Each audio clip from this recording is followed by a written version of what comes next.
อีกด้วยนะคะทำให้ผิวดีนะคะเพราะว่าเขาได้มีการผสมผสานตัวคอลลาเจนลงไปนะคะให้ตัวเองเนี่ยผิวดีนะคะสวยนะคะแล้วก็เปล่งปลั่งอยู่ตลอดเวลานั่นเองค่ะและนอกจากนั้นค่ะตัวนี้ยังดีต่อระบบขับถ่ายนะคะรวมไปถึงค่ะใครที่นะคะชอบบอกว่าตัวเองเนี่ยชอบทานพวกส้มตำส้มตำยำนะคะหรือว่าน้ำอัดลมค่ะพวกนี้บอกได้เลยว่านะคะมันจะไปเป็นนะคะตัวสะสมอยู่ในร่างกายของเรานะคะทำให้เราเนี่ยตัวบวมแล้วเราต้องทำยังไงล่ะนะคะบวมแล้วนะคะอืดแล้วคือว่าอืดนั่นแหละนะคะต้องหาตัวช่วยค่ะคุณลูกค้านะคะซึ่งวันนี้มหาดินดาของเรานะคะมีให้คุณลูกค้าเนี่ยได้ลองชิมลองทานดูนะคะใครที่อยากชิมอยากทานนะคะก็เดินเข้ามาที่บูธของเราได้เลยค่ะเพราะว่าตัวนี้ค่ะมันจะขจัดนะคะพวกสารพิษต่างๆที่ตกค้างอยู่ในร่างกายของคุณลูกค้าเนี่ยออกไปนะคะทำให้คุณลูกค้าเนี่ยมีร่างกายที่หุ่นดีนะคะแล้วก็ผิวพรรณที่ดีอีกด้วยค่ะนะคะแล้วบางคนถามว่าแล้วการรับประทานเนี่ยรับประทานยังไงนะคะ1กล่องนะคะจะมีทั้งหมด10ซองนะในราคา290 บาทนะคะด้านในจะมี1ซองแบบนี้นะคะที่อยู่ในกระปุกนะคุณลูกค้าก็สามารถนะคะชงกับน้ำเปล่าได้เลยนะคะน้ำเย็นก็ได้นะคะหรือว่าน้ำที่อยู่ในอุณหภูมิในห้องก็ได้นะคะใส่ไปเลยค่ะ1ซองต่อน้ำ120นะคะมิลลิลิตรก็เทลงไปแค่นั้นเองนะคะเขย่าเช็คนิดหนึ่งนะคะให้มันเข้ากันคุณลูกค้าก็สามารถนะคะทานได้แล้วนะคะทานก่อนนอนนะคะตื่นมารับรองได้เลยว่าหุ่นดีอย่างแน่นอนนะคะเพราะว่าตัวนี้ค่ะมันจะทำงานนะคะ7 ถึง 8 ชั่วโมงนั่นเองนะคะหลังจากที่คุณลูกค้าเนี่ยทานลงไปนะคะใครที่บอกว่าตัวเองเนี่ยมีโซเดียมเยอะนะคะบวมจากโซเดียมนะคะหรือว่าสำหรับนะคะคุณลูกค้าที่มีอายุเยอะขึ้นมาอีกนิดนึงนะคะตัวในร่างกายของคุณเนี่ยนะจะไม่ค่อยสมดุลแล้วนะคะไม่ว่าจะเป็นการขับถ่ายนะคะหรือว่าลำไส้หรือว่านะคะสารตกค้างที่อยู่ในร่างกายนะเพราะฉะนั้นแล้วค่ะคุณลูกค้าทุกท่านนะคะต้องนะคะขับสารพวกนี้ออกไปที่บอกว่านะคะอยากจะชิมอยากจะทานนะคะเรามีนะคะให้คุณลูกค้าเนี่ยได้ทานได้ชิมกันนะคะแล้วก็รสชาติเนี่ยหอมหวานอร่อยมากๆนะคะคุณลูกค้าสามารถชิมได้เลยนะคะเรามีนะคะทีมงานของเราอยู่ด้านนี้นะคะคุณลูกค้ามาขอทานได้เลยนะคะรสชาติอร่อยมากนะคะตัวนี้เป็นไฟเบอร์นะคะตื่นมาเช้ามานะคะหุ่นดีอย่างแน่นอนนะคะไม่มีไขมันสะสมเพราะว่านะคะสำหรับสาวๆนะคะใครที่ทานพวกชาบูหมูกระทะลงไปแล้วเนี่ยมันจะไปเกิดนะคะไขมันต่างๆในร่างกายนะคะไม่ว่าจะเป็นตามหน้าท้องนะคะต้นแขนต้นขานะคะเพราะฉะนั้นแล้วค่ะคุณลูกค้าต้องขับสารตัวนี้ออกไปนะคะขับสารโซเดียมในร่างกายไขมันที่อยู่ตามร่างกายออกไปนะคะรับรองว่านะคะตื่นมาแล้วนะคะหุ่นดีหุ่นสวยอย่างแน่นอนนะคะสำหรับไฟเบอร์มะลินดาของเรานะคะ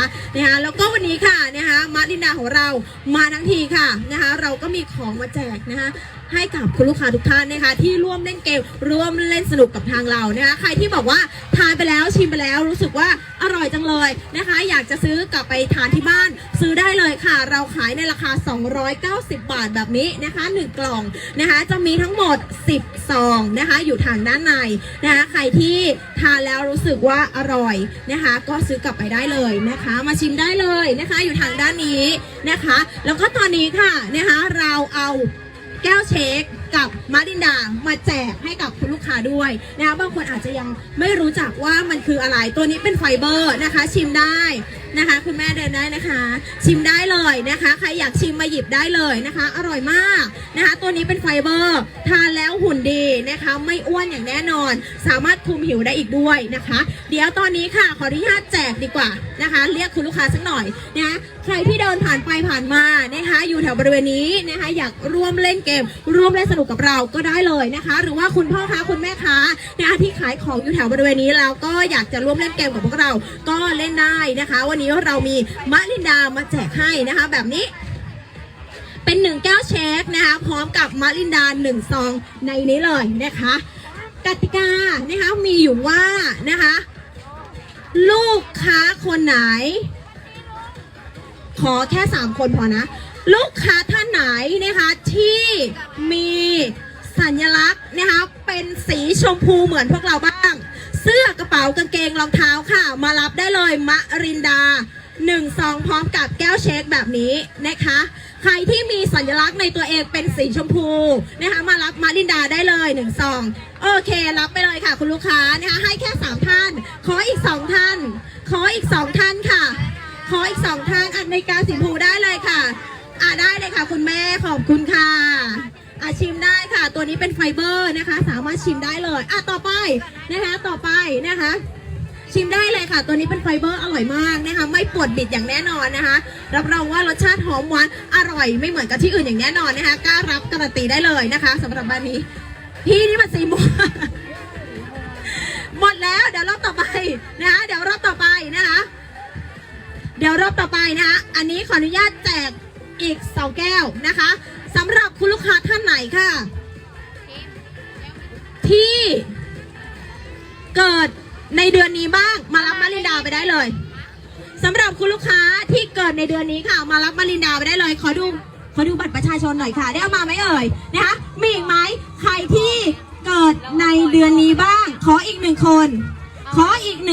นะคะใครที่เกิดในเดือนนี้ค่ะมารับมารินดาฟรีไปได้เลยไฟเบอร์ของเรานะคะโอ้ยน้องวนก็ไปเอาแก้วมาได้ไม่ได้ค่ะคุณเล่นไม่ได้นะคะขอบคุณค่ะคุณแม่นะคะง่ายๆแค่นี้เองต่อไปค่ะอีก1 แก้วเช็คแล้วกันทำได้เลยลูกอย่าโลภใครร้านเนี้ยแล้วมีตังค์ใครที่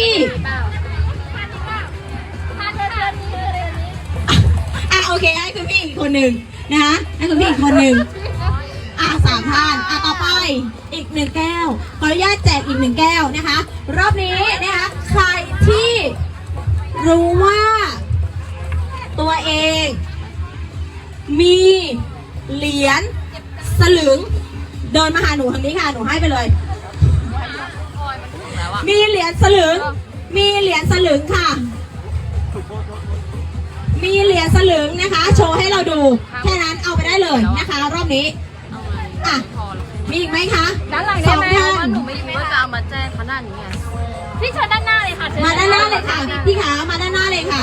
พี่ม้าบอกว่า1 2โอเคครบเอามา50 ใบเลยโอเคขอบคุณค่ะต่อไปค่ะรอบนี้ให้คุณแม่อีกอันนะคะขอบคุณค่ะนะคะเป็นไฟเบอร์นะคะคุณแม่ทานก่อนนอนนะคะชงเองนะอร่อยมากนะคะต่อไปค่ะรอบนี้ขอแจกเป็นกล่องเลยรอบนี้แจกเป็นกล่องเลยโชว์นิดนึงรอบนี้แจกเป็นกล่องเลยสำหรับไฟเบอร์ของเรานะคะรสชาติอร่อยหอมหวานมากๆนะคะตื่นเช้ามารับรองว่าหุ่นดีมากๆไฟเบอร์ตัวนี้ค่ะในกล่องมีทั้งหมด10 ซองนะคะมีทั้งหมด10 ซองเราจำหน่ายอยู่ในราคา290 บาทนะคะแต่รอบนี้เราขออนุญาตแจกให้ฟรีนะคะสำหรับคุณลูกค้าใครที่รู้ตัวว่าตัวเองเนี่ยมีเหรียญบาทหยิบขึ้นมาเลยค่ะหนูต่อด้านหลังขอเหรียญบาทค่ะ2517ตอนนี้2517ค่ะเท่าไหร่คะตอนนี้2517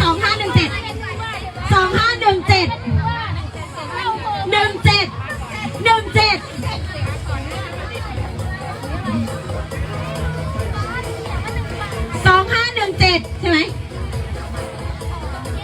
1 2 3 4เดี๋ยวมันจะมีผู้ชนะแค่คนเดียวเท่านั้น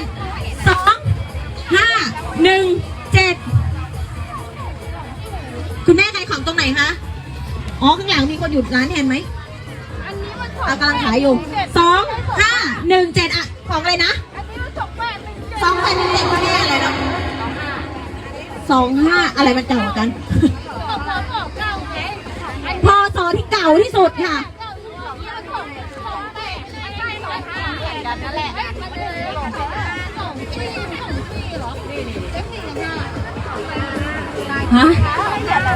25นี่มีกี่คนเนี่ย1เท่ากันหมดเลยค่ะ171 2 3แม่3คนใช่ไหม3คนใช่ไหมคะ1 2 3แม่ด้วย4ใช่มีผู้ชนะคือได้ถึงก่อนแล้วก็ดังนั้นเป็นรางวัลปลอบใจขออีกเหรียญนึงนะคะไม่มีเหรียญนึงมาวัดกันเลย 4 ท่านนี้มาวัดกันเลย มีอีกเหรียญหนึ่งไหม มีอีกเหรียญหนึ่งไหมคะ เอาไปแล้วพี่แม่ไปขายของแล้ว เดี๋ยวรอแม่ไปขายของ ได้แม่งั้นแม่เอารางวัลปลอบใจไปเลยแม่ โอเค ขอบคุณค่ะ เอามา เหลือพี่3คน ขอให้กดไลค์กดแชร์ด้วยนะคะ คุณแม่มีเหรียญหนึ่งไหม เหรียญที่เก่าที่สุด มีไหม4อย่างเดียว คุณแม่มีไหมคะ มี17 โอเค งั้นหนูนับเลขดีกว่า คุณแม่ยืนเรียงตรงนี้นิดนึง ตรงนี้เลยค่ะ ด้านหน้าเลยค่ะ ด้านหน้าเลยค่ะ ผู้ชนะมีแค่1 เดียวเท่านั้น เอางี้หนูจะให้คุณแม่นับเลขดีกว่า ให้คุณพี่นับเลขนะคะ1 ถึง จะเข้าใจไหม1 ถึง 30 คนหนึ่งห้ามเกิน3จำนวน1 2 3 1 2หรือว่า1ก็ได้อย่างนี้ ใครลง30คนนั้นแพ้ออก เหลือเพียง1 เดียว เข้าใจไหมคะ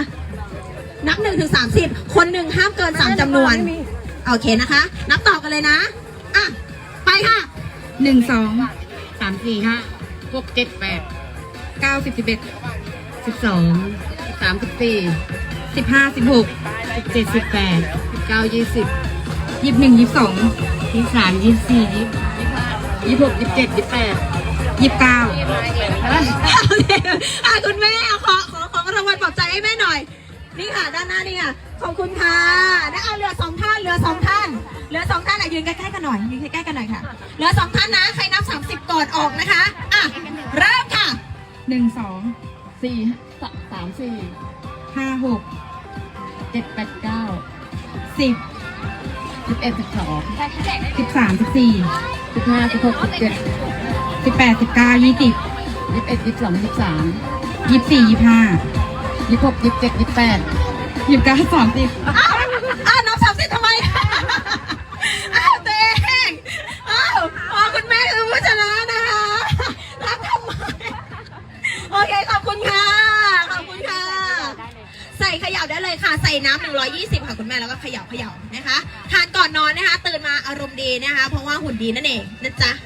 ใครอยากชิมมาชิมได้เลยนะคะ เราให้ชิมนะคะ อยู่ทางด้านนี้นะคะ ใครอยากชิมมาชิมได้เลยนะคะมะรินาของเรานะคะเป็นไฟเบอร์นะคะ ทานแล้วหุ่นดีหุ่นสวยนะคะ สุขภาพดีค่ะคุณแม่ ไม่ปวดบิดอย่างแน่นอนนะคะ แล้วก็ตัวนี้ยังเสริมสร้างนะคะคอลลาเจนอีกด้วยนะคะทำให้ผิวดีผิวสวยขาวกระจ่างสดใสนะคะผิวพรรณเปล่งปลั่งนั่นเองค่ะ เพราะว่าเรามีสารสกัดนะคะทั้ง13ชนิดนะคะแล้วก็นะคะสกัดมาจากธรรมชาตินะคะทั้งผักและผลไม้นั่นเองค่ะนะคะคุณแม่ใครอยากชิมได้เลยนะคะ ตัวนี้เป็นไฟเบอร์นะคะทานแล้วนะคะจะหุ่นดีนะคะไม่มีหน้าท้องนะคะไม่มีไขมันสะสมตามร่างกายนะคะใครอยากหุ่นดีนะคะใครอยากผิวดีนะคะมาชิมได้เลยนะคะอยู่ทางด้านนี้นะคะจากมาริดาของเราไฟเบอร์นั่นเองค่ะนะคะใครที่เดินผ่านไปผ่านมานะคะอยากชิมมาชิมได้เลยนะคะที่บูธของเรานะคะหรือว่าใครที่อยากซื้อมาซื้อได้เลยนะคะ1 กล่อง 290 บาทนะคะเดี๋ยวช่วงนี้นะคะดิฉันต้องขอพักเสียงพักใหม่ไว้เพียงเท่านี้ก่อนเนอะเดี๋ยวรอบหน้าเจอกับดิฉันพร้อมกับนะคะกิจกรรมดีๆจากทางมาริดาอย่างแน่นอนนะคะส่วนรอบนี้ขอบคุณและสวัสดีค่ะ